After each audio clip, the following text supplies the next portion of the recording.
Yeah, completely forgot this. Hello and welcome to Footy Judge Mo. This has been messed up already. Hello and welcome to Footy Judge Mo, people. This is your counter view on Tuesday.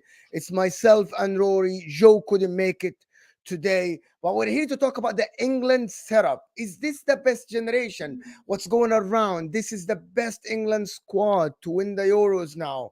And England are like the second or the third best team around the world at the current moment. We'll talk about this. And also, who should start for England? Is it Bellingham? Is it Foden? Is it Kobe Mano? Bukayo Saka? Who should start? Lots and lots of talent up top. And also, I wanted to touch on Rory on a tweet he did yesterday about the best Premier League team ever, the all-time Premier League lineup. Who did he put in? I think actually he will tell us. And also, there's a lot of talk around Terry, of course, talking about Manchester United and why Alex Ferguson is this, why there is no Manchester United players are there, why are people underestimating the Manchester or not like rating the Manchester United team that won a treble, that dominated the league, that won 13 league titles. We'll talk about that. So, but the first thing you do is that when you're here now, hit that like button. You know what it is. You like the video, it's underneath your live chat. And if you're watching this on the replay, also you hit that like button because it's the only way we'll get this channel growing. Of course, we're trying to put content out every day for you. So hit that like button, people, because it's the only way we'll get this going. Get your super chats in, get your likes in. We'll do the super chats, of course, in a section as we do every day, unless it is you interject the conversation and you get us something that we need to discuss. But I'm here, of course, with Rory Talks Football, one of the best guys I talk football with, of course. Positive guy, calm, composed, and I like talking to him. And I'm glad he joined me today. Absolutely brilliant guy, of course. How are you? Thank you. Yeah, I am good. I'm good. I like that new intro. That's the first time I've seen that new intro. It's very good. I made this myself. I'm so proud. And I know it's low quality and everything, but I made this myself. It Oh, took me it's about great. 2-3 days. And do you recognize the music though? You know what music is this? I feel like is it from an old football show? No, I don't know then. it's actually the Premier League intro from 16, 17, 17, 18, 18, 19. But this is a remix of it or something like this. It's what made me Yeah, want to do content actually. I can't. Yeah, I think that's roughly what I recognize it from. I think you're lagging a little bit for some reason. Is it only me or you're lagging a little bit? I'm not sure. You're not lagging on my screen. Oh, all right. Anyway, let's start with this. It's the Premier League music. Listen, I love the Premier League music. I wanted to do content. It's the first music I heard, first time I watched a live Premier League game, actually, when I went to see Everton and Arsenal. Absolute atrocious game in Goodison Park when I went to England for the first time in 2019. It was absolutely atrocious game, 0-0. Oof. Horrendous, but the music was fantastic. Nice. Yeah, it's good music. It's good music. Guys in the chat, I want a yes or no. Is Rory lagging for you guys? Because it's lagging on my screen. Is he lagging for you people? I want to know. We have 100 people here right off the bat. So is he lagging a little bit? I want to know so we know what is going on. Um, England, though. England national team. Mm, He's not lagging. It's only me, apparently. just you, man. It Just looks you. like I'm lagging. Yeah. Oh, No, someone Rory's said not. I am. Not really. All I right. don't know. We'll see. Let's go. We'll Let's see how go. it goes. He's stopping sometimes. Yeah, yeah. Okay, so you are a little bit lagging. Okay, I'll try and figure that out. Yeah. Anyway, England national team. Why I said overrated or what I said the squad and all this talk. Because at the current moment, when you look at the lineup and you look at Henderson being there and you look at Conor Gallagher, and then Kobe Mano, who's an 18 years old, played like 15 games in the Premier League only. I'm looking at this squad and I'm thinking, it looks all right. Bukayo Saka, Phil Foden, Harry Kane, left wing, Marcus Rashford. Why are people saying that this team has so much talent? Um, Bellingham, yes, but still very young. Is he compared to the ones that the Gerrards, the Lampards, and all these guys? I think part of it's definitely just Premier League bias in general. Like the majority of them, bar Bellingham, the Premier League players, we see them week in, week out. We rate them more highly because of that. Um, I think part of it is that we've got a lot of good players in the same position, which makes it feel like we have a lot of elite players. But in terms of a squad, I mean, you look at the midfield, I genuinely still don't think we've got any sort of elite level player to partner Declan Rice in the midfield unless you play someone in a less favourable position. I think, we're definitely lacking on centre backs, left back. You're looking at games where arguably in most people's ideal starting 11 for the Euros, you've got Harry Maguire and Luke Shaw in there. That's not elite by any stretch of the imagination. I think you might have to go and come back again. Yeah? Let me try. Yes. But like the people in the chat, I want you to know, I want to get your opinion, to be honest with you, about this England squad, because Rory's talking about Declan Rice, and we'll talk about the Declan Rice, the Bellinghams, and all this stuff. But is Declan Rice, for example, people consider Declan Rice elite, but when I say elite defensive midfield, Declan Rice has been great, to be honest. I was talking about Declan Rice, for example. You mentioned Declan Rice, and I was talking about him, and you mentioned Declan Rice as elite, but when I say elite for a national team, I remember the Pirlos, the Busquets, even Rodri for Spain.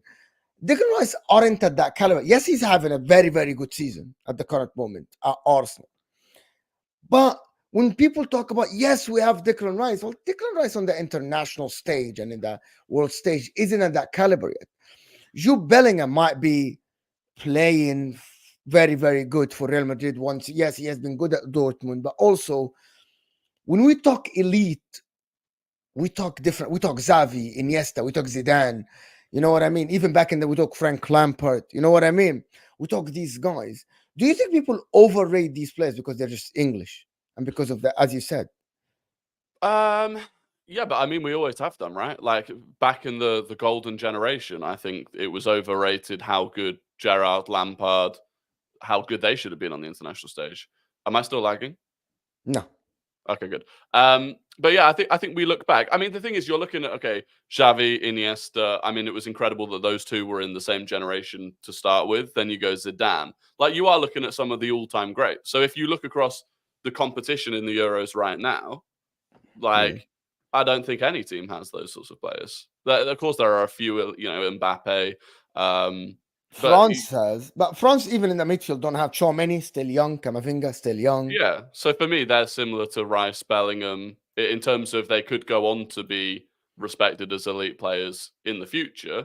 But right now, they are still young. They've still got a lot to prove. So for sure, until England, but this is the thing, until England win something, it's kind of the same opinion that people have with Arsenal. Until Arsenal win something, people won't give the players the level of respect. Until England win something, those players will have a lot to prove. I think the issue is less with players like Rice, Bellingham. I think Foden's an interesting one because he really hasn't shown that he can play well in an England shirt. Yeah, go ahead. But I think the big difference for me when you compare it to a France, for example, is certain positions we are clearly very weak. If we're looking at potentially starting Conor Gallagher in the Euros, that's a huge weakness that a France doesn't have, for example. So Phil Foden and Bukayo Saka and all the stuff, and people say Phil Foden should start in the midfield over James Maddison, who should start up top and all this stuff, and people say that Phil Foden, so there was on Talk Sport the other day someone saying that Phil Foden hasn't shown any level for England, and this is something that people are saying, well, are you going to step up for England now and do the same thing you do for Manchester City? And I'm looking at this. I'm like, where would he start though? Is he start on the left? Does he start in the middle? Does he start on the right side over Bukayo Saka? Where does he start? Before you answer, guys, we have over 100 people and we aren't even on 100 likes. So can we get to 100 likes? Right? This is an unusual time of me doing shows, to be honest, but let's do this. So Phil Foden, I want you to give me your best starting lineup from your opinion for this England national team. So for me, obviously Pickford goes in goal more by again. That's a position that we don't have an elite player. So weak. Yeah, exactly. So that's the first position that's not particularly elite. I still think Ramsdale's probably a better keeper, but there's no way you can put him in when he's not played all season. Right back, probably Kyle Walker. Again, I actually don't think he's particularly elite. I think he's performed well for Man City in an incredibly elite period for them, but I still think he has big weaknesses in his game. Centre-back's going John Stones. And then, I mean, Harry Maguire is going to be the player. He wouldn't for me, but he will be the player, which, again, nowhere near elite. Luke Shaw at left-back, maybe. I'd actually probably on form go Joe Gomez at left-back. But again, you're talking about a guy who in Liverpool's best 11 doesn't start for Liverpool, and you're playing him out of position at left back for England. So again, problem there. And then the midfield's where it gets interesting, because obviously Declan Rice plays in it. And for me, to get Foden in, you have to bring Bellingham deeper and play Phil Foden ahead of them. And then you play Saka off the right. I don't know who you play off the left. Probably like Rashford, which is ridiculous. And then Harry Kane through the middle. And so I think there are big problems. And this is what people aren't really respecting. But Phil Foden has to play through the middle. We've tried him off the right. We've tried him off the left. He's not good enough. But who's better, him or Bellingham? It's difficult. Like Bellingham is a more influential player than Phil Foden. I don't think Bellingham's as creative as Phil Foden, but he's more influential. And so if you want to get the best out of Bellingham, you play him in the position he's playing in for Real Madrid, and you play him further forward. But then you've got the issue of who plays deeper alongside Declan Rice, because I think we've got a massive weak spot there unless you go for Kobbie Mainoo. But again, then you're going for a guy that's only just got his first. Well, he's not even got a cap for England yet. He's going to start today probably. So yeah, I think it's tricky. And then I'd argue, okay, so play Phil Foden off and then the left. how can I ask you something? So how people after all of this say that Gareth Southgate underachieved? By the way, if we're calling Declan Rice now a very good player, we're on the international stage. He isn't. Declan Rice has been playing in England for like 3-4 years, right? And then so make it make sense. How do people blame Southgate if he has Harry Maguire all the time, Jordan Pickford, Bukayo Saka, who's very young, Phil Foden is very young, Marcus Rashford, who's up and down, and then people come and say Southgate out. Well, he reached a World Cup semi-final, a Euro final, lost on penalties. So how does it make sense then? If you aren't telling me that the team is very good, like what you just said, but you tell me that the coach should have achieved more, how does that make sense? I think, first of all, the elite managers can win competitions whilst not having necessarily the best team. So he's never... I was saying this. I can think of one game where arguably we won a game against better opposition that we shouldn't have won, that was competitive. And that was Germany, Euro 2020. And even then, I think that Germany team was on the decline and we hit them at a good time. Outside of that, we've played top 10 opposition 25 times under Southgate and won 4 of them.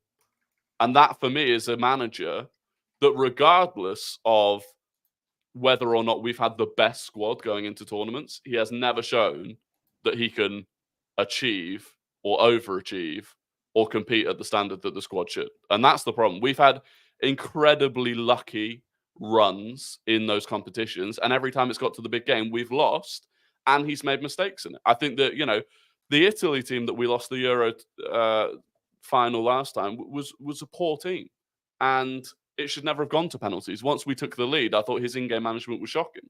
So I think there can be a bit of both. I think we can say, yeah, we might not have always had the best squad, but he's never shown that he can. I think of managers like Mourinho winning the Champions League with Porto, or even in more recent times, Klopp beating Man City. I don't think Klopp ever had a better squad, but managed to win a Champions League with Liverpool, a Premier League with Liverpool. I think the best managers can win tournaments whilst not necessarily having the best team through their management. I think we performed quite badly for the team that we've got under Gareth Southgate. I'm looking at this and I think this is the best England time ever, even with the golden generation, if you call it that, the recent one, Gerrard, the Lampard, the Wayne Rooney and the Rio Ferdinands and all these people. England didn't achieve a lot at that time, to be honest. I think he's overachieving. I don't think he's a great manager. I'm watching him. He manages the game bad, but at the end, he reached finals and he reached semi-finals, so it's not that bad. The thing about it, I think the Premier League, I don't know how to say that. The Premier League is hurting the players more than it's benefiting them. Do you know how? Because if you look at all the teams, Bukayo Saka, yes, is good, and he's a good star at Arsenal, but the shift is now shifting. Odegaard is there, Saliba, Gabriel. Bukayo Saka is very young. Bukayo Saka shouldn't have that much pressure at the age of 22. To be able to perform for the next 6-7 years, you shouldn't have that much pressure. There should be another guy next to him, but everyone is looking at Bukayo Saka. Phil Foden, for example, 23 years old or something. Everybody's looking at him. Well, he's very young. Foden already played 20-something game. And to be honest, when you look at them, anybody that should be playing that amount of games should be at the level of Cristiano Ronaldo, should be at the level of Messi. You know what I mean?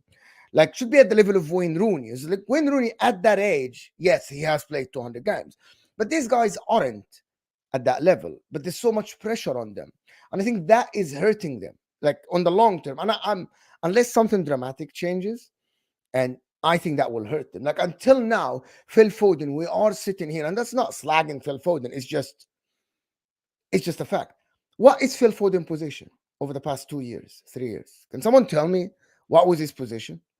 200. He played 200 and plus game because he's very. And people tell me because he's very versatile.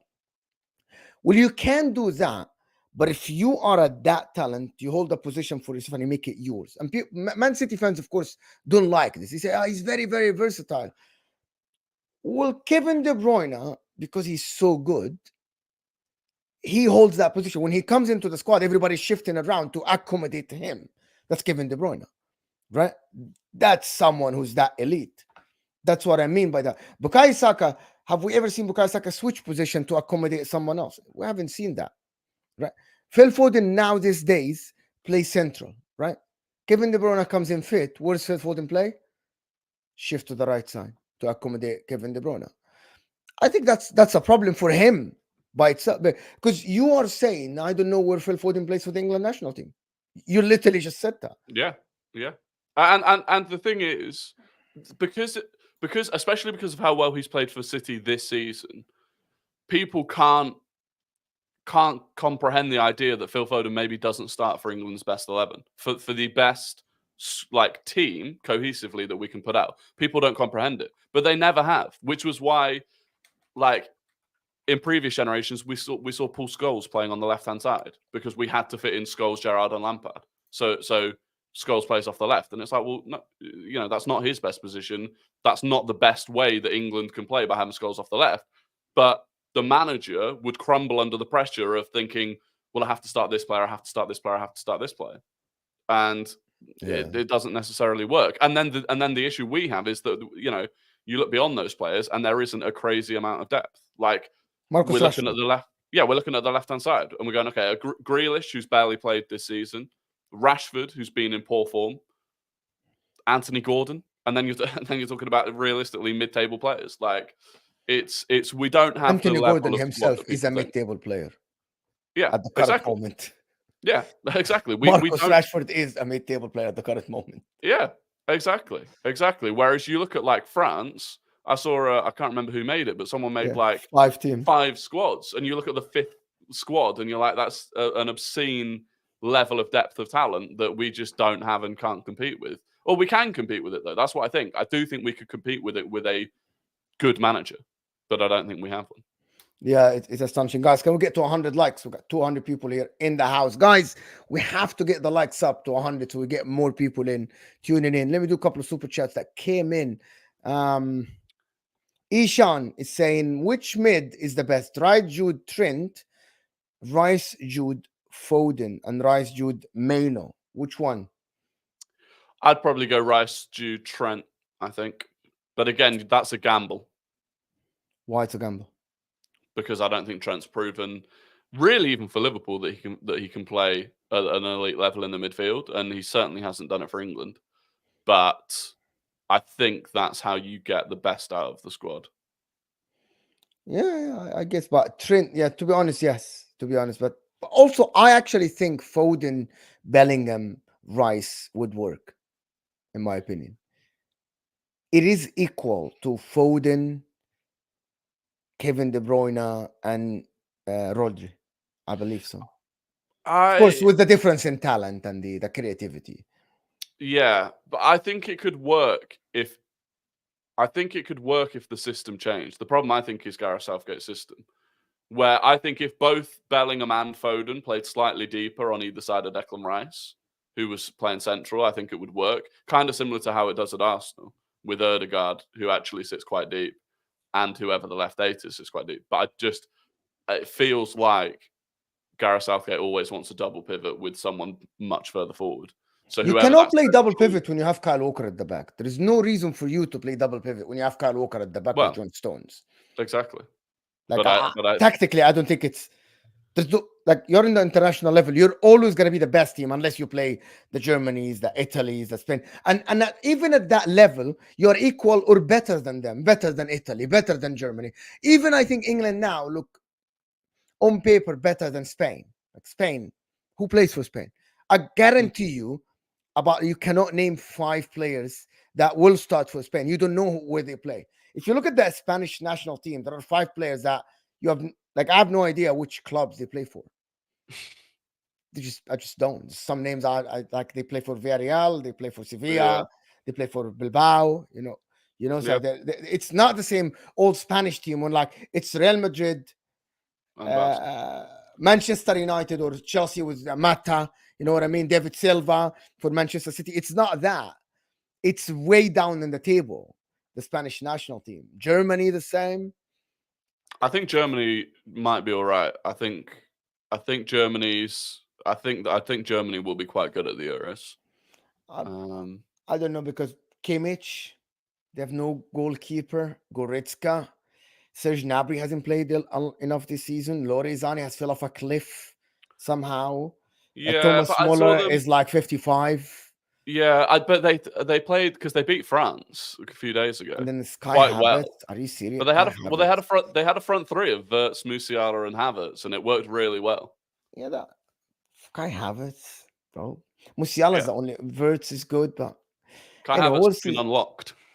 It's been unlocked by Arteta. I know Yeah, that's what you want to say.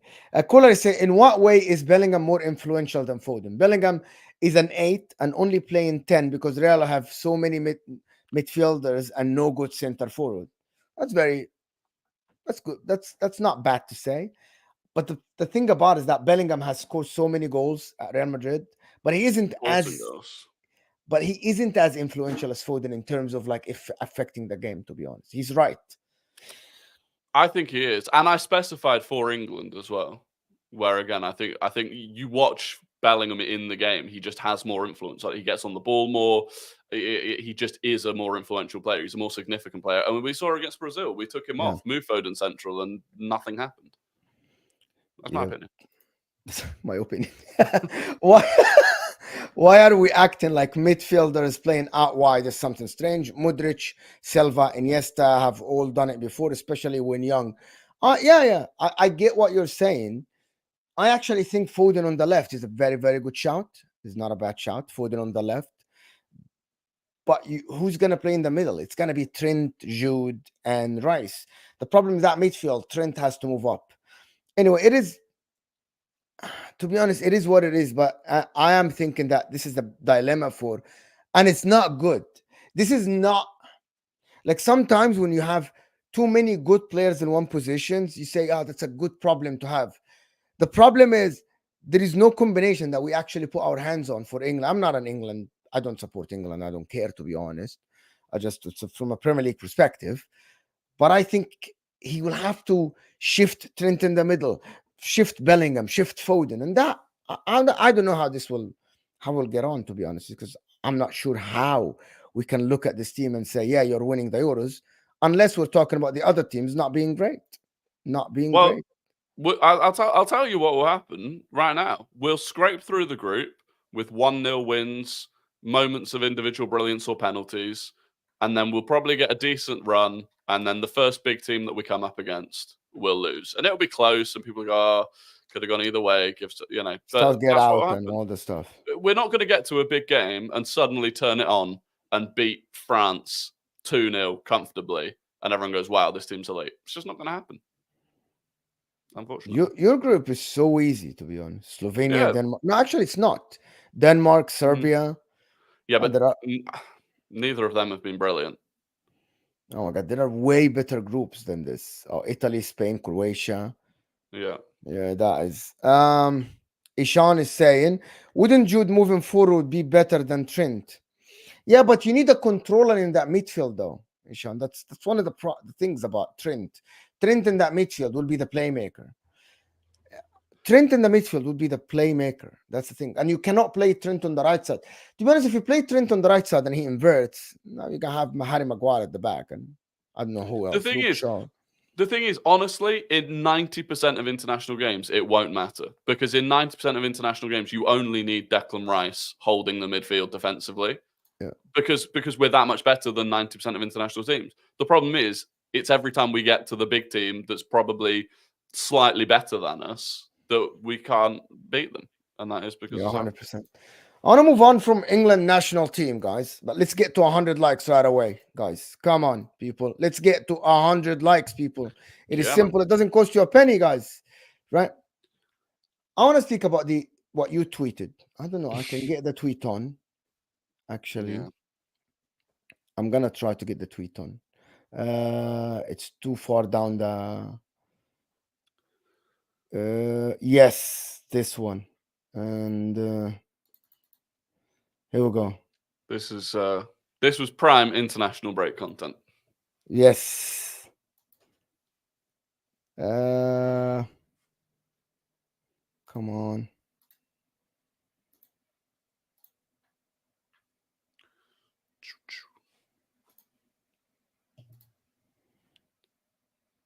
Okay, this is going to be very, very tough, but I can actually fix it a little bit.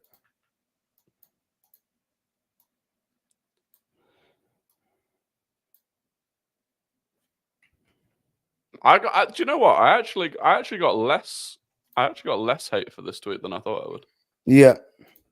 Guys, this is Rory's team of the season, team of the all-time team of the Premier League. And I want to discuss this. Peter Cech, Kyle Walker, John Terry, Van Dijk, Ashley Cole, KDB, Patrick Vieira, Fabregas, Ronaldo, Salah, Henry. I don't know how you guys agree with this, right? If you agree with this or not, I actually don't know, to be honest. But I want to discuss this. It's because it's actually very tricky to have this. But let me first do this. Caller is saying, how many difference makers does England have? When you say difference makers, to be honest, I think Harry Kane, and that's about it. Bukayo Saka, maybe. Yeah, maybe. I'd say definitely one, which is Harry Kane. I'd say potentially three, if you include Jude and Saka. Yeah, maybe. To be honest, it's just there's no Ronaldinho, there's no Zidane, there's no Pirlo. You know what I mean? There's no Xavi, there's no Iniesta. Yeah. It's not even like David Villa. Well, you can say Harry Kane is the same as David Villa, maybe. Yeah. But listen, I want to start with the goalkeeper. You think Peter Cech is better than Schmeichel? Schmeichel won a treble. Yes. I think Cech's better than Schmeichel. I think the argument is between Alisson and Cech. There's no Schmeichel in there. Oh, he's close, but of the older era, I think Cech was better than Schmeichel. And again, a fair amount of that is really like I'm being unfair because I didn't see enough of Schmeichel. I wasn't watching Schmeichel week in, week out, right? Okay. So that's kind of hard, and that's where I think these are difficult because if I put anyone in there that didn't play regularly from kind of 2003 onwards, I'd be doing it based on other people's opinions of those players and highlight reels, right? But Cech of the older era, Cech is for me is hands down the best goalkeeper. Do you think he's better than Alisson though? Well, this is the thing, right? If there was a game right now and you said you can have Alisson or prime Petr Cech, I'd probably take Alisson because the way the game has developed, Alisson is fundamental for the way the game's developed in terms of acting as a sweeper keeper, on the ball ability. Like we saw Petr Cech at Arsenal when he was asked to play more with the ball. He was awful, right? But that element of the game just didn't exist and didn't need to exist when he was a goalkeeper. And so I think the level Petr Cech was at in his prime, in that era of the Premier League, is unrivaled. So it's a really difficult one to do. And this is where you can kind of like, realistically, you could make the entire team out of players that have played within the last decade because of the level of football now compared to then, even if you're just talking about like running metrics and stuff like that. And I think that's why you end up with Liverpool fans who end up putting like 5 or 6 Liverpool players into the best Premier League 11 of all time. Yeah, despite the fact that for the first 25 years of the Premier League, they were non-existent. But they played at that era. It's how football. But to be honest, I actually believe there was more talent back then than now. Yeah, there was far more talent. Way more talent than now.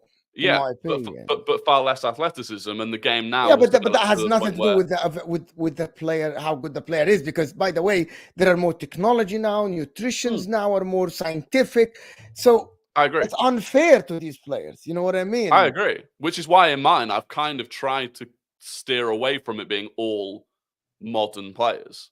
I But actually it's different. think, in my opinion, that Peter Schmeichel, because I watched Peter Schmeichel. Maybe I didn't watch Yeah. all the Premier League games, but I actually believe that the time I watched Peter Schmeichel, especially in Champions Leagues, and when I watched highlights of Manchester United in the Premier League, the guy was unreal. Just the presence, though. People just Yeah.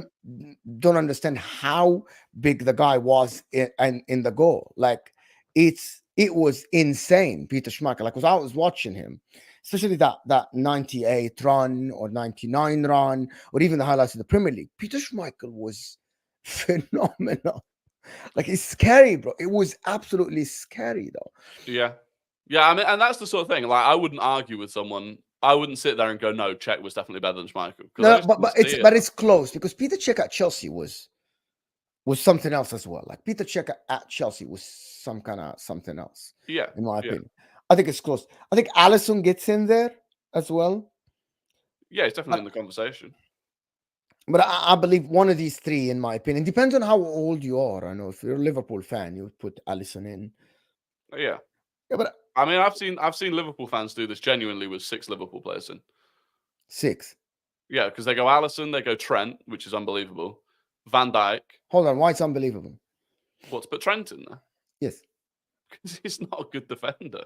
Like, if you're talking of but all-time Premier League right backs, okay. he's an effective player for the way that Liverpool have played.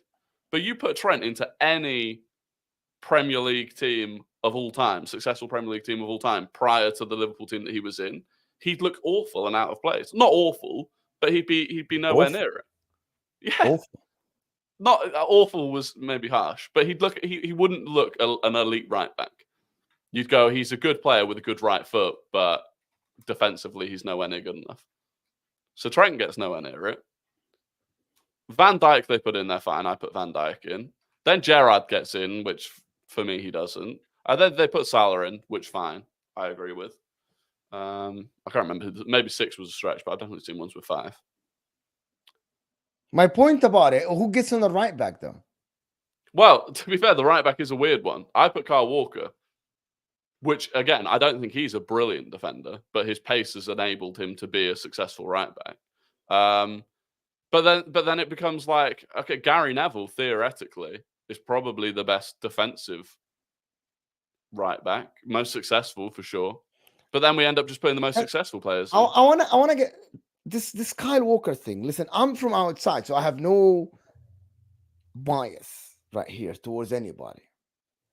I actually don't think Kyle Walker should get in as a right back. He isn't great in crossing. He didn't have a lot of assists in his life. He was relying on pace, which is fair enough, by the way. By the way, if someone is blessed with pace or blessed with power, that's not against you, by the way. It's part of your abilities and your talent, Yeah. right? Sometimes people are just quick. Sometimes people are strong. Sometimes people are just talented technically, but they aren't as quick. So, but in terms of a right back, if you're comparing to someone like Danny Alves, for example, I don't think Kyle Walker is fantastic as a right back. I think Kyle Walker is good defensively as someone who recovers and all the stuff. But if other than this, what does Kyle Walker excel at? Well, that's the thing. But Danny Alves never played in the Prem. That's what I'm saying. The right back is an interesting spot. Because if I think back about hold on, but Trent excel in something. Yes, he does excel in something. But arguably that and something that is very hard yes. to excel at, which is passing, creativity, changing the game from a right back position. That is something different than Kyle Walker, who is, yes, he's very quick, defensively great. But to be honest, if you have the ball all the time, what does he offer you? There's a reason why in the last season he wasn't very influential. And some Man City fans were all right with him leaving. Seasons before, he was very great defensively. The guy played for Man City, I think, for like 6-7 seasons. He had 21 assists and 4 goals, if I'm not mistaken. That's it. as a right back in modern era. Can you imagine we're not talking about right backs in the 80s or the 70s, right? When the main thing was you defending. We're talking about you are playing for a team that is mainly going forward, have average ball position more than anybody in the history of the Premier League. In the history of the Premier League, you always have chances, you always have the ball, and your right back is asked to defend the majority of the time because he isn't great going forward. Well, I can get another athlete and put him as right back to run. All right, then. I hear it. I hear it. I'm really presenting an argument, and it has nothing to do. No, He's no, very good you for are that City presenting. team. Pep Guardiola is using him. You know what I mean? He's using him to his best ability, Yeah. which is on the transition, stopping the opposition, all of that. But you look at other Pep Guardiola's teams, it's like the right back is asked to do more technical work, and you're leaving the defender to the center backs. I agree. But again, but then you're talking about two right backs who have been maximized under two elite managers in the teams that they've played for, which is why Trent's never really nailed down a right back spot for England, because Southgate's never set up England in a way that could facilitate Trent's weaknesses, right? Which is why we've often gone for Walker. And I'd then argue, and this is kind of a pointless argument because he is always injured, but I'd then argue Reece James is a better right back than both of them. Yeah, but I can't put him in. He's always injured. Well, yeah, exactly. That's the you issue. can be on ability the best player in the world, and then I agree. But then again, so if you're talking about a guy in Trent who's arguably the third choice right back for England, can the third choice right back for England right now get into the Premier League all-time 11? But can I ask you something? If you have a team and you're a coach, and I'm asking you to get two right backs,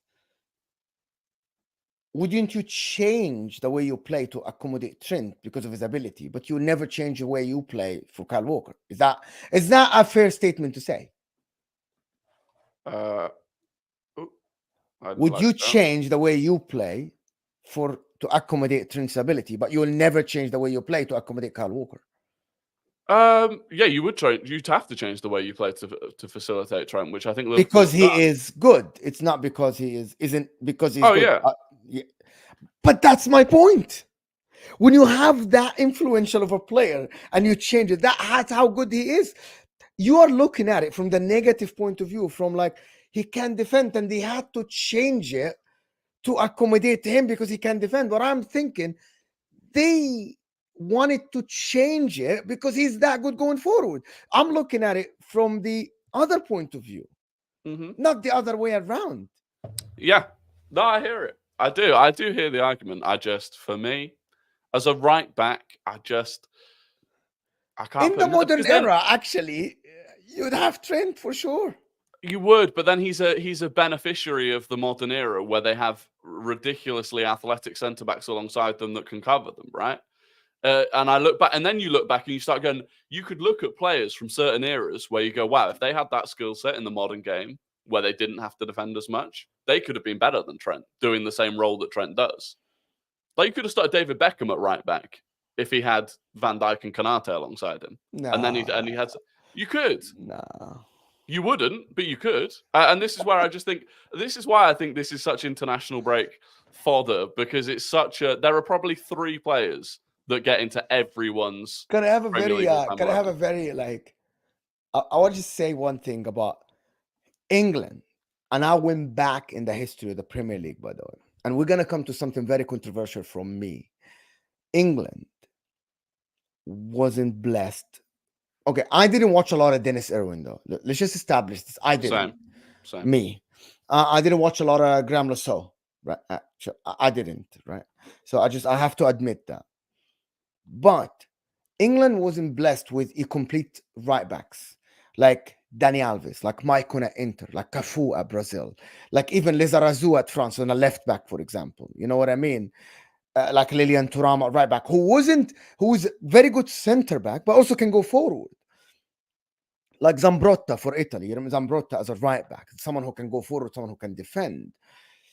These are the England wasn't blessed, especially at right back. It's either Kyle Walker, who's very good defensively, or Gary Neville, who every time I watch Gary Neville, I didn't think he's fantastic at all. No, he wasn't. And maybe aesthetically, maybe I am just biased because aesthetically he didn't look great.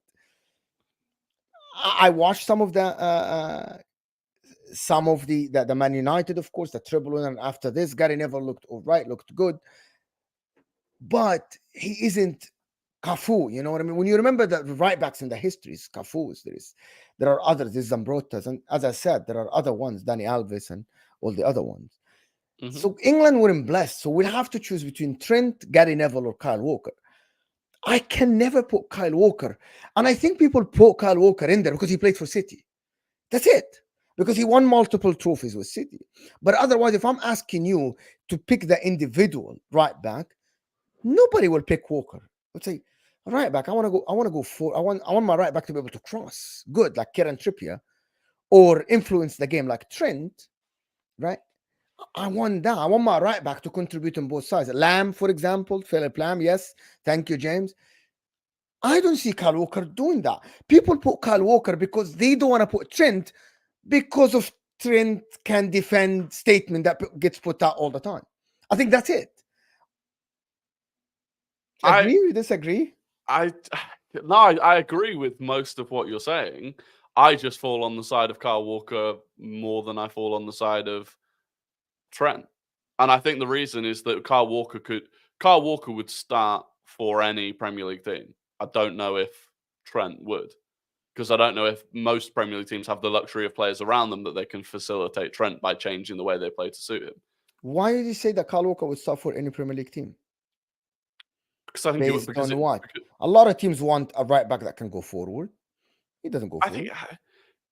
He does. He just goes forward in a different way. I admit his attacking output is shocking. Like for someone who plays for Manchester City, it's shocking. Yeah, it is. It is. But again, you could argue he's been facilitated in that team where they've covered that weakness because he's just not relied upon to get into those positions. So, whereas they play with such a high line that his pace, that attribute, is massively key in the way that the whole team can suffocate teams by effectively having Kyle Walker as the last man, the amount of goals he prevents because of his pace. That's a counter argument to the attacking output that Trent has. So I do end up probably basing it on success, and Kyle Walker's had significantly more success than Trent. Because of individual trophies. Sorry, because of team trophies. Yeah. All right, then. But if you don't factor them in at all, then that opens a whole Okay, so hear me out about this, because this is an argument I have with Sam all the time. I only count trophies if you are the one who won the trophy. What I mean by that is you are the one who, if I remove you, you don't win the trophy. You're the most influential guy. Does that make sense? You're the guy that is... Like, for example, KDB. Yes, I will talk about KDB, and we'll come to that, because a lot of people say, but KDB plays for Man City. But remove KDB from City, they're not the same. They don't look the same. They don't play the same. They don't have the same output. But, I mean, we'll get to that, because I think there's another argument to be had there. All right, then. All right. But with Walker, I do think if you take Walker out of the City team, they are weaker. But there's a reason Guardiola tried so hard to keep him. Akanji played there and filled the position last season. Yeah, but again, that's because the level of depth they've got is unreal. You said Akanji level of depth.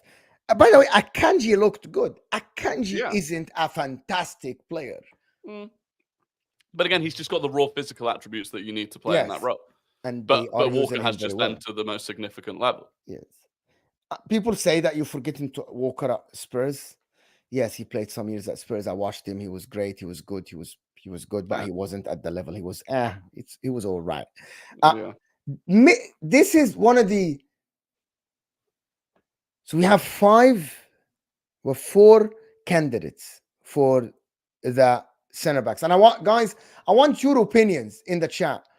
We answered this. Caller is saying, hot take, I don't think Ramsdale and Raya are good enough in the long term for Arsenal. There is a little to separate the two, and Arsenal should want better. Do you agree with that? No. I think Raya's definitely good enough long term. He provides everything that Arteta wants out of the goalkeeper. He's been the upturn that we've had, especially in 2024, Raya's been significant in that. His ability to sweep, his ability on the ball. He's like a midfielder on the ball, which is just outrageous. And the way he comes and claims high crosses, I think he is definitely good enough for us long term. Guys, I want you guys to get your opinions in, get what you think in. Yusuf is saying all-time Brazil versus all-time England. Would you want Brazil running at Walker or Trent? But that's not the point. Would you want Trent at least to control the game, Yusuf, in the middle? That's what I would ask you on the other one. Would you want Trent or you want Kyle Walker going forward? If you want someone to affect the game. So it's different. It depends on what you want, right? If you want your fullback to be able to defend, or you want your fullback be able to play the ball on the floor and affect the game from the right back. Because against Brazil, you would want some bowlers in there, especially if you have like if you have good center backs for England, Rio Ferdinand and John Terry. I think you'll need your right back to play to be able to play the ball going forward. And you have Ashley Cole as well. So I would argue against that, Yusuf. Like I would go the same. I'd do the same argument. It depends what you want. But and I also Trent is not a great defender one-on-one at all, but he isn't atrocious in terms of like he isn't a striker defending. He's not great, but he's just a statue there. Sometimes he is, but two center backs people in the chat. Two center backs people in the chat. Who would you? We have 4 candidates, if I'm not mistaken, right? John Terry. Yep. And then Ferdinand, Vidic, Van Dijk. Do we have anybody else that comes to mind? People said Tony Adams. When I watched Tony Adams and I saw Tony Adams was absolutely terrible, not great. A lot of people said Yap Stam, but I thought Yap Stam's career at Man United wasn't as long, but he won a treble. I said that many times. I don't know if I said that to you or not. Oh, Vincent Kompany. Someone wants to put Vincent Kompany in there. No. Van Dijk is the best Premier League, is the best defender, is the best center back ever to play in the Premier League. Ever. And it's not about, and let me explain it. And it's not about the longevity or the number of trophies, because he won Champions League and he won the Premier League and he won the Cups. And I'm not talking about a peak, half a season or something. Van Dijk has had a couple of seasons or 3 seasons where he's absolutely amazing. When I mean amazing, I've never seen a defender that dominant in my life individually. Not partnership, individually. It doesn't matter who plays next to the guy. He elevates them, makes them better. And I think him as one-on-one defender, the way he reads the game, the physicality, he's quick as well. I think nobody comes close to him, in my opinion. That's just my opinion. I've never seen a defender that dominant in terms of like just one defender by himself. You can say partnership or this and that. You can say longevity. You can say trophies. But I'm talking about someone as an individual defender, because we're choosing as an individual defender. I have not watched a defender that is that dominant. And I watch all of John Terry's career, and I watch the majority of Rio Ferdinand's and all Vidic career in the Premier League. That's my opinion, to be honest. Yeah, I disagree. For me, John Terry is the best centre-back. And I say this as an Arsenal fan that despises Chelsea and didn't like Chelsea in that era. But John Terry is the best centre-back that I've ever seen. The best centre-back the Premier League's ever seen. I think Van Dijk second. I mean, you'll see my centre-back pairing was Terry and Van Dijk. But for me... So how come no Man United defender gets in there? Because I think Vidic and Ferdinand were a brilliant partnership. But individually, I don't think either of them were. I think Ferdinand, for me, is comparable, I suppose, to Van Dijk. But I think Van Dijk at his peak is better. And Vidic... for me, just isn't there ahead of John Terry. So how come? So Van Dijk peak is better than everyone else, but he has had longevity. Like he has had 2-3 seasons where he has been like that peak isn't Micho. You know what I mean? No, like that peak is long. But it's also not John Terry most of the decade. What does John Terry have on Van Dijk? His ability to read the game, I think, was better. You very rarely see him out of position. I think his ability on the ball was massively underrated. I'm not going to say it's better than Van Dijk's, but it's certainly comparable.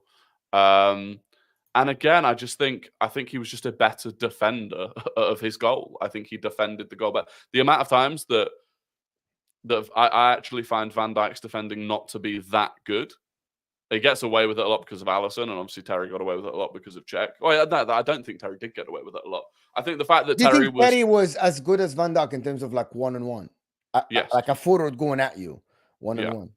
and I think maybe I find it even more impressive was the fact that Terry didn't do it with the same physical attributes that Virgil van Dijk has. Terry had And Carvalho next to him. he did. You know how good Carvalho was, right? Like Yeah, one of the Carvalho most, was probably one of the most ridiculous. underrated centre backs Yes, in he was Premier League ridiculous. Some history. people say Carvalho was the fighter of that defense. Yeah, you could argue it, but I feel like for me, if I wanted one defender defending my box, it would be John Terry ahead of Virgil van Dijk. But not It's real. close. But no, not Rio. Not Rio for me. It's close. I think Sol Campbell has a shout. But yeah, the top two, I think. People that ask me, sorry, man. Tony Adams. Tony Adams was good for Arsenal. I didn't watch a lot of Tony Adams, just to be honest. There wasn't Premier League wasn't on my TV. I'm sorry. I didn't live in England. I apologize for that. I'm sorry. I apologize for this. But there was a say that used to say that in Arabic, and I'm going to say it in Arabic, and the people that understand Arabic probably will understand what I mean. Tony Adams can نكست السبب نكست الكرة there. So it's Tony Adams was the problem for the England national team at the back. You know, the commentators and pundits used to say that.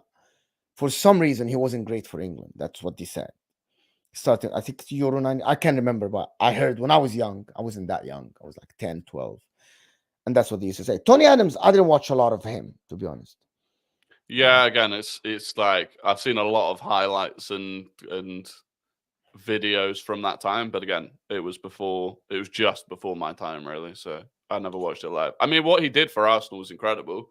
He's like a true legend of Arsenal, but again, that doesn't always necessarily mean that they have to be considered the best. For me personally, I'll put Van Dijk in, and I would struggle to choose between Terry and Ferdinand, to be honest, because John Terry played next to Carvalho when they won the league, right, in 04-05. And Carvalho was fantastic. And against Mourinho, who was absolutely amazing in setting up the teams at the back. Yeah. Right? And after this, he played next to Gary Cahill, if I'm not mistaken. Yes. Right? And Gary Cahill wasn't the most blessed defender at that time. No. But he had fantastic team ahead of him. Mm-hmm. I'm actually not sure who would I choose. However, if we're measuring it by trophies, I would choose Rio Ferdinand. No, both of them won kind of similar. No. Yeah.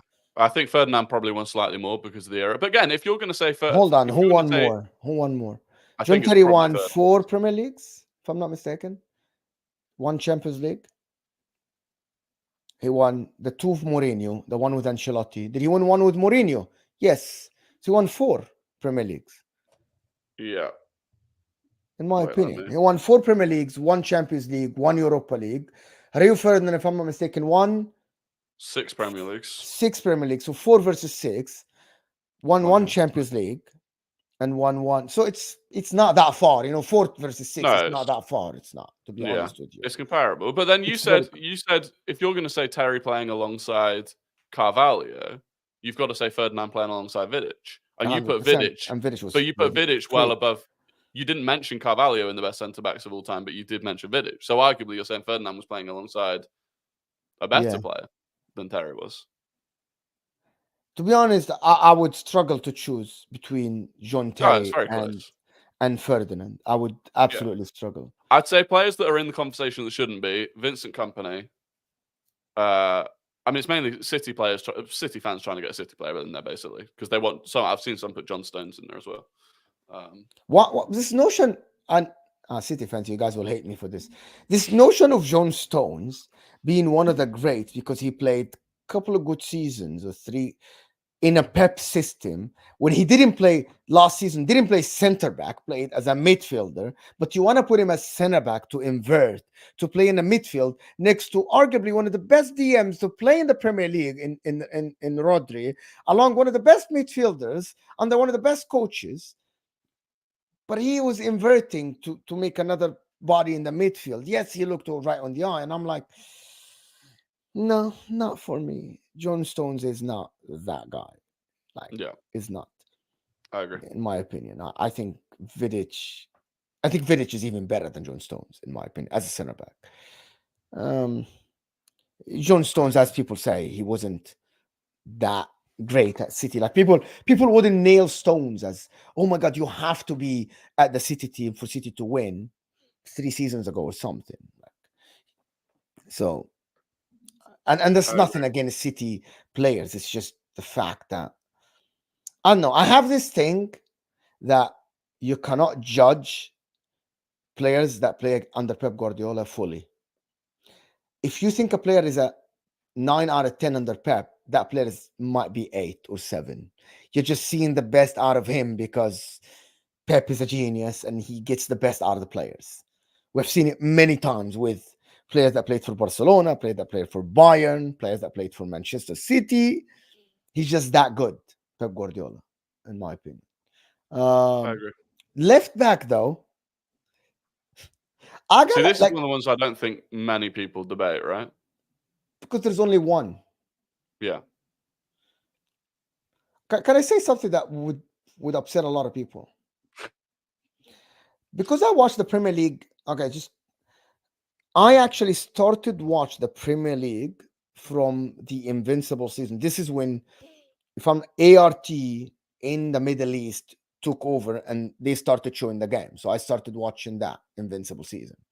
Before that, it was a game every week and it wasn't all the time available, right? We didn't have in Egypt, we didn't have we had like, like the dish and all the stuff and satellite and all the stuff, but it wasn't available all the time. I'm looking at Ashley Cole, for example. I want to get your opinion on this. Is Ashley Cole better than Patrice Evra? Yes. Yes, because Ashley Cole was great going forward. You're Yeah. frozen. You're frozen. If I'm not, it's not. Um, He's frozen. If I'm not mistaken, I need to know if it's only me or it's both of us. Oh yeah, he's frozen. I I actually I'm not sure. People say Ashley Cole was fantastic, and I'm like, Ashley Cole was good.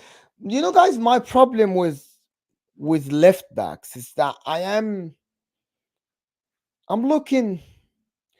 I actually don't know, like left backs in the history. Can someone name me some left backs in the history of the sport? Like I'm looking at left backs in the history of the sport, and there are Maldini, of course, who played the center back and the left back. There's Branco. Uh, there is Roberto Carlos at left back. Roberto Carlos was fantastic, to be honest, if I'm not mistaken. So, in my opinion, is Ashley Cole really one of the great left backs in the history of the sport? Can you say that? Uh, StreamYard is having problems. So remove that. Add this. am I back? You're back, but I think it's internet problem. Yeah. Unless you have something else. Like Marcelo, for example, was fantastic as left back. Like I would argue David Alaba, even though I don't like David Alaba, but David Alaba was so quick and he played in the Tiki Taka team and he was great. Ashley Cole is like Ashley Cole is all right as a left back. Is all right. Like, but I struggle to remember a good left back in the pro. Is Ashley Cole better than Robertson? Yes. In my opinion. Yeah, and I think Robertson was definitely benefited from Klopp's system. But I mean, the only shout I really hear is Dennis Irwin. But again, it was just before my time, so I can't honestly sit here and say he. I get what you're saying, Ashley Cole. You're having trouble with the internet. I am saying you might have to restart your router or something. Okay, I'll try. You might have to. But listen, I was watching Ashley Cole at Arsenal in the Invincible season, and after this, and after he moved to Chelsea. What do you think? I was watching all the Premier League games at that time, right? At that time, I was watching all the Premier League games. Ashley Cole in 2006, and then Mourinho got sacked, and then from Grant and all this Ancelotti and all these people that coached Chelsea, right? So I was watching Ashley Cole. I wasn't, to be honest, watching Ashley Cole. Maybe I'm biased because left backs for me, it's either you're like absolutely phenomenal defensively or you are fantastic going forward. And Ashley Cole was very balanced, in my opinion. People don't like that when I say that. Oh my God, you didn't watch Ashley Cole. No, I did. You just probably you didn't watch Ashley Cole, and you're just going with the vibes. But in my opinion, Ashley Cole, in terms of like if I compare him to the right backs of this world, if I compare him to the Danny Alveses, the Maicons, Roberto Carlos, for example, Marcelo, it's better now. It's better now. We'll give it a try. Give it a try. Yeah. In my opinion, like if I'm watching Ashley Cole, I'm like, Ashley Cole is very balanced as a fullback. Going forward was all right. Going back was good. But he wasn't, I don't know. Like it's never like I wanted a left back or right back to be amazing defensively or fantastic going forward. Marcelo was not great defensively, but he was like ridiculously going forward. Roberto Carlos was more balanced.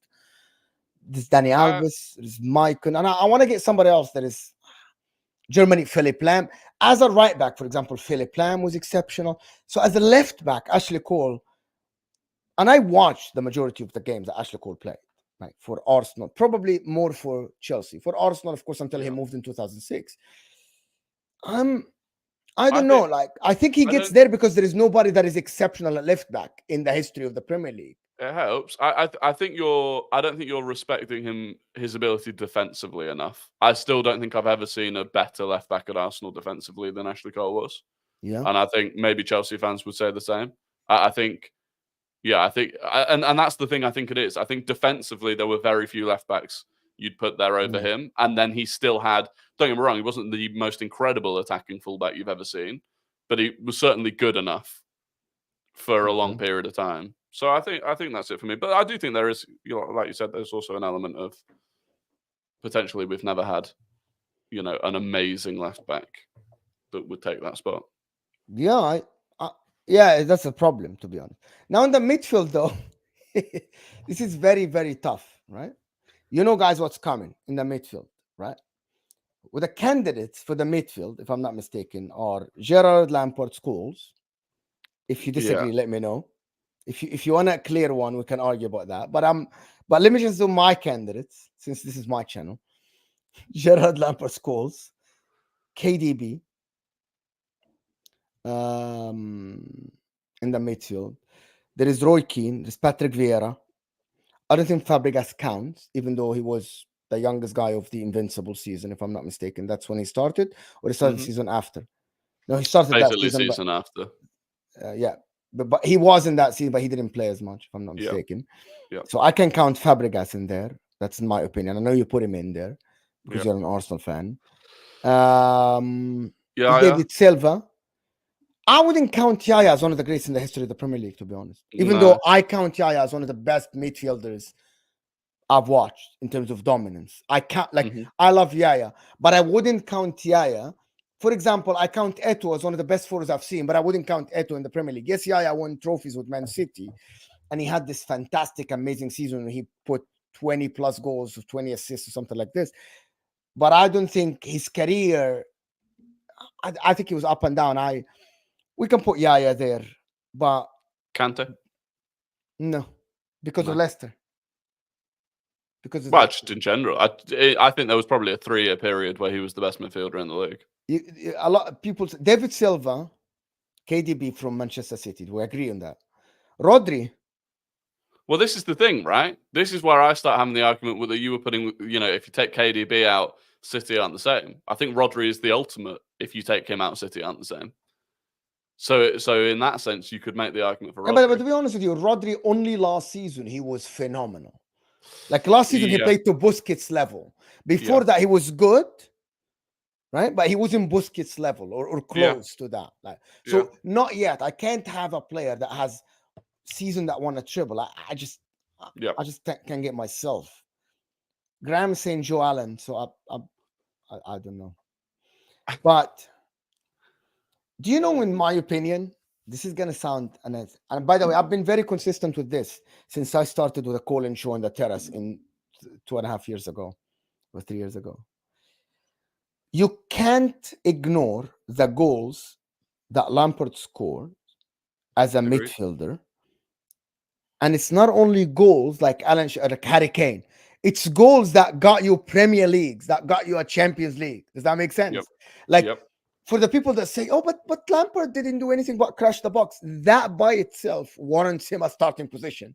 If I'm gonna have a midfielder that will give me 200 goals or 100 something goals in the Premier League career and win me multiple Premier Leagues and a Champions League and Europa League, yes, I would have that over someone who dribbles 50,000 times, Yep. in my opinion.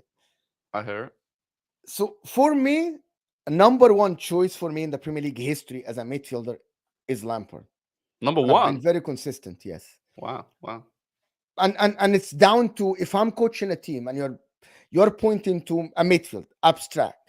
I would build a team. I would get the players around Lampard because of the amount of goals he scores as a midfielder, which is something that is very rare in the history of the sport. He's an odd. He's something that is he's the anomaly of midfielders, not the other way around. Does that make sense? Like I have seen a lot of midfielders that control, dictate the play. You can argue Busquets, Xavi, Iniesta, Pirlo.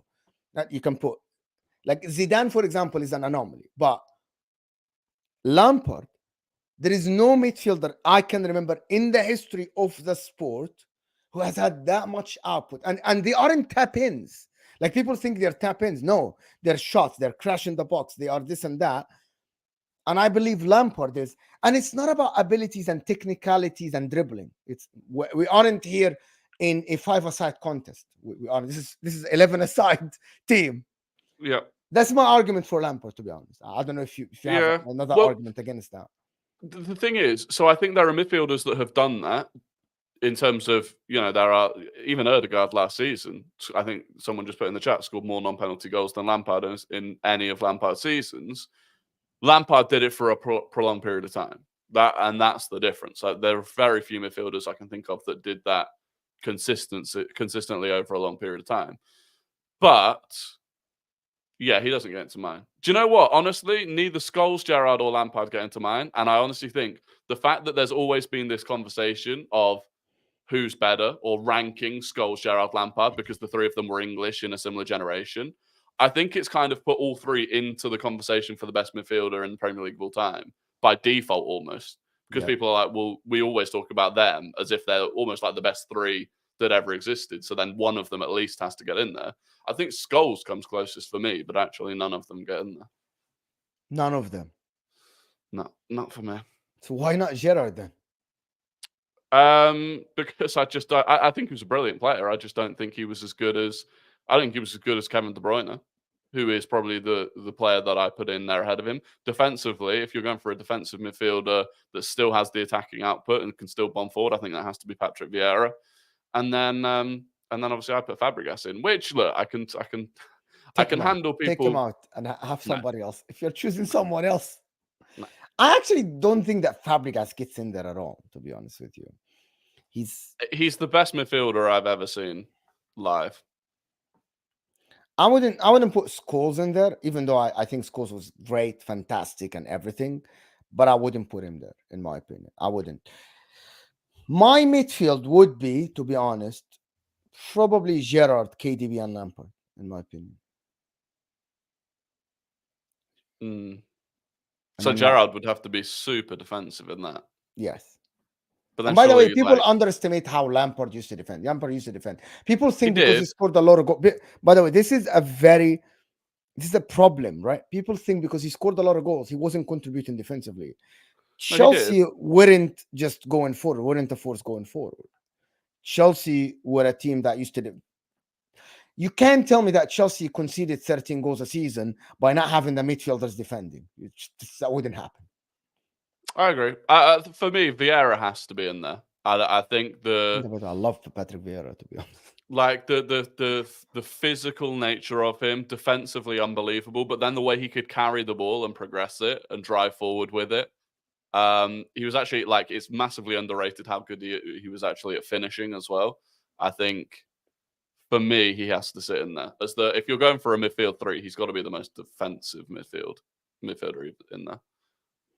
It's tricky. I think Fabregas is so underrated, though. I to be honest, I put him more in there because I think he's criminally underrated, and I feel like if people start putting him in their all-time 11s, then he'll maybe get the credit he If we deserves. start talking about him more, people Yeah. might recognize him. But honestly, he is genuinely the best midfielder I have ever seen live, and I think the worst thing he ever did for his career, not for his career because he won things, but for the way people talk about him, was that he moved to Barcelona at a I don't think time he where won they had. anything. We did with Barca. Yeah, but doesn't get him in. Well, obviously, it's not in the Premier League. That's what I'm saying. The worst thing he did was moving to Barca at a time where It's the they best had thing for just. him. Yeah, but not for my argument that he was the best Not Premier for League your midfielder. argument, not for us, not argument.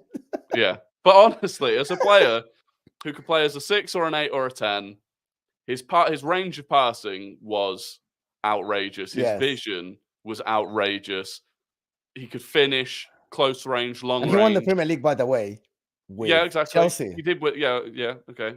He should have won. Look. He should have won everything with Arsenal. That was the dream, right? And he didn't. But honestly, I just think there's not a single attribute other than just like raw pace, I guess. But as a dribbler of the ball, massively underrated in that respect. Like, unbelievable. Kevin De Bruyne is so talented. It's unbelievable, in my opinion.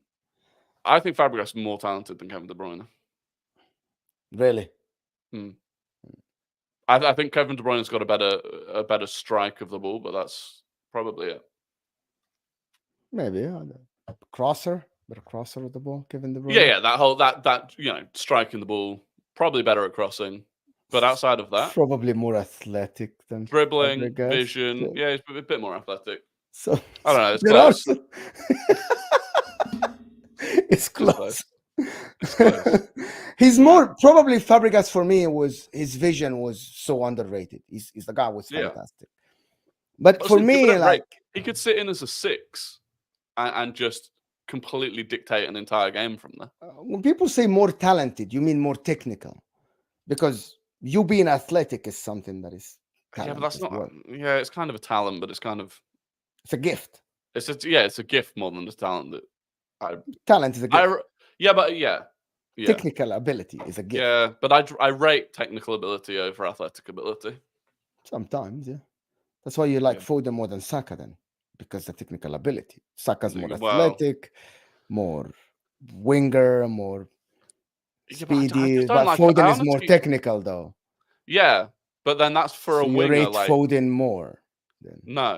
No, you don't. I don't compare the two of them.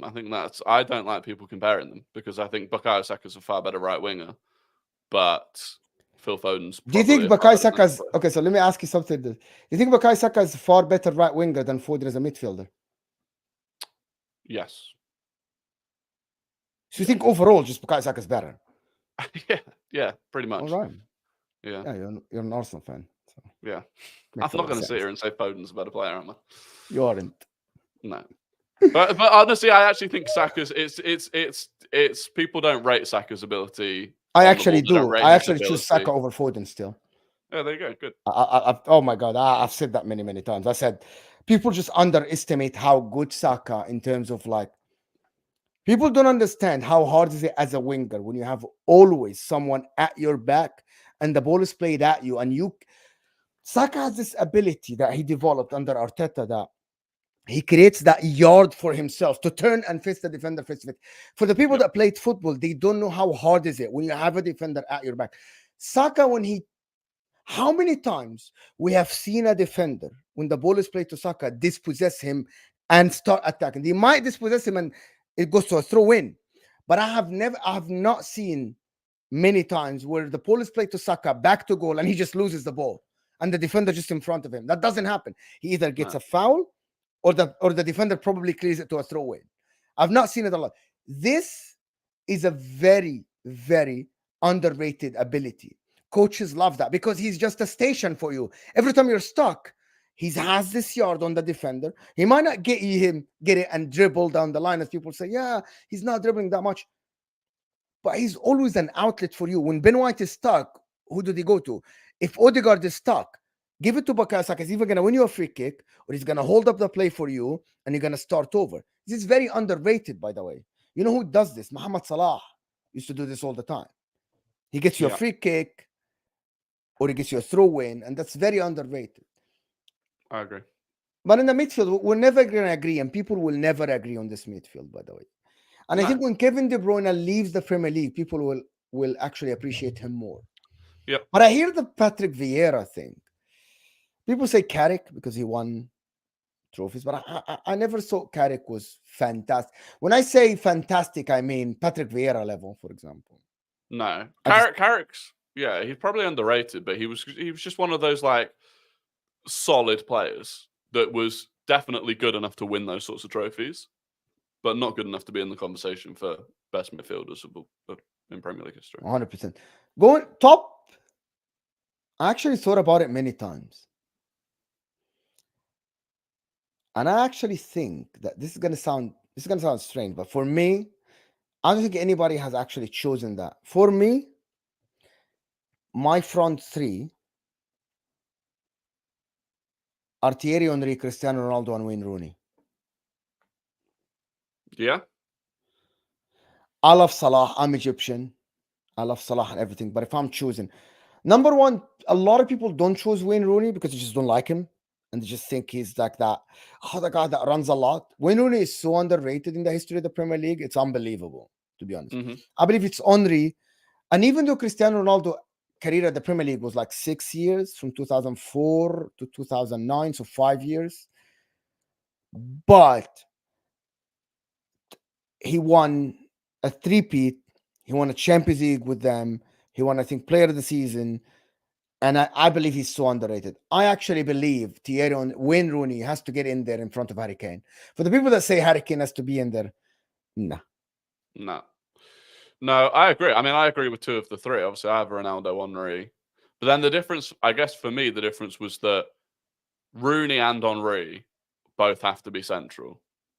And you can only have one of them in a Has Henry ever played central, or he played next to Bergkamp? So it's a front two. So he was never the lone striker. You know what I mean? No, not really. Not really.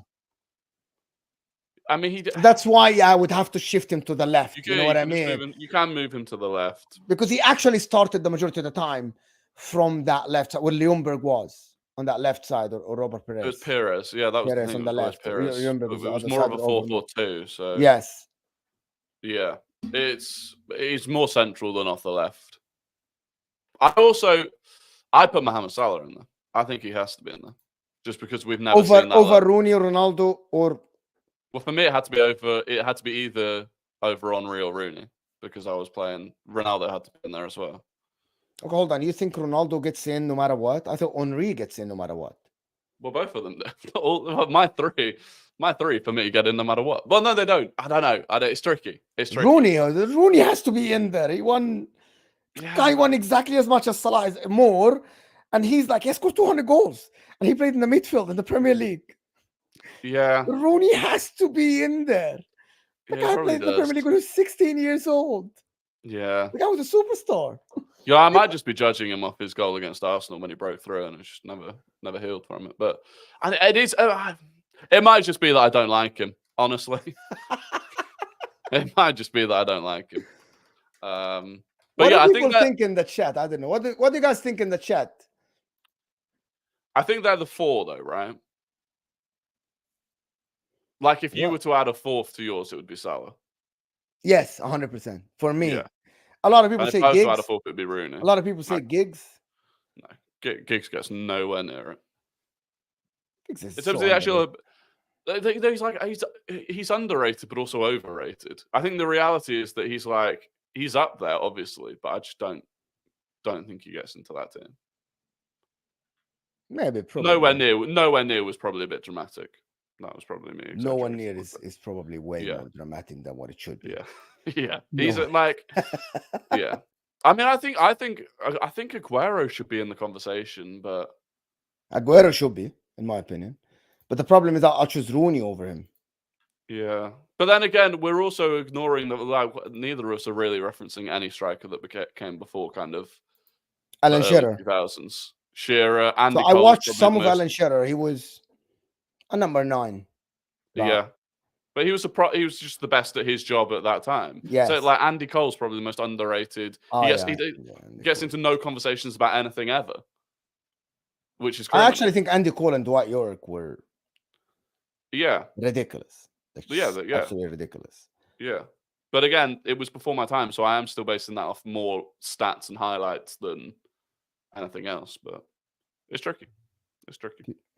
Rooney, someone said here that Mr. Hussein is saying, for me, it's Rooney versus KDB. I hear it in more of like a sitting behind the striker position. Really?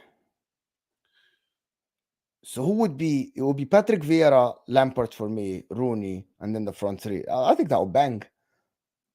I wouldn't mind. I actually think if you play Kyle Walker, Virgil van Dijk, John Terry, Ashley Cole, you can afford to have one DM. Yeah. Yeah. I wouldn't be against taking KDB out of mine and putting Rooney in there. Yeah, I like that. I actually like that shout. Salah on the right, Henry on the left. No, Ronaldo. No, Henry in the center. Yeah. Henry on the left. Wow, and Rooney behind. Frank Lampard. That team would be absolutely fantastic. Yeah, we've cracked the code. Absolutely. Listen, people, this has been absolutely unusual. Unusual episode. There's no Prem to talk about. But from tomorrow, I have Joe and Dan Potts. We'll start talking the Premier League because this international break has been good to me, but has been absolutely atrocious in terms of like content, to be honest with you. People are clutching to news, right? People are really clutching to news. Like, oh my God, I've seen so many news out. Like, I actually did a whole video about Trent going to Real Madrid, believe it or not.